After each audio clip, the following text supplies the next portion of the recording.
Turkish President Recep Tayyip Erdogan says that escalating tensions between India and Pakistan help no one and praised Pakistan's decision to release the downed Indian pilots. Biliyorsunuz Pakistanlı kardeşlerimizin bizim milletimizin kalbinde çok ayrı bir yeri var. İstiklal Harbi'nde vatanımızın bağımsızlığı için gönderilen yardımları, Muhammed İkbal'in bizim için yazdığı özgürlük şiirlerini asla unutamayız.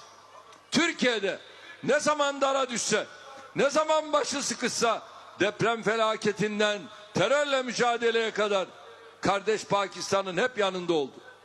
Ülkemizin hem Pakistan'la hem de Hindistan'la samimi, yapıcı, yoğun ve çok yönlü ilişkileri bulunuyor. Sağ olsun Pakistanlı kardeşlerimiz de Türkiye'nin bu müstesna konumunu takdir ediyor. Sorunun çözümü için bizden destek bekliyorlar. Biz de kendilerine tansiyonun daha da düşürülmesi konusunda üzerimize düşen ne varsa yapmaya hazır olduğumuzu ifade ettik.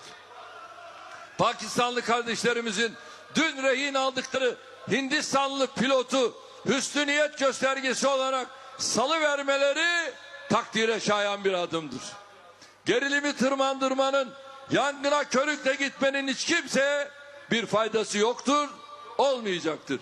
Temennimiz Hindistanlı dostlarımızın da bu müsbet adıma aynı şekilde mukabelede bulunmalarıdır. Bize düşen katkıları, müdahaleleri yapmaya hazır olduğumuzu tekrar vurgulamak istiyorum. İnşallah Türkiye'nin de diplomatik çabalarıyla bu sıkıntılı dönemin kısa sürede atlatılacağına inanıyorum.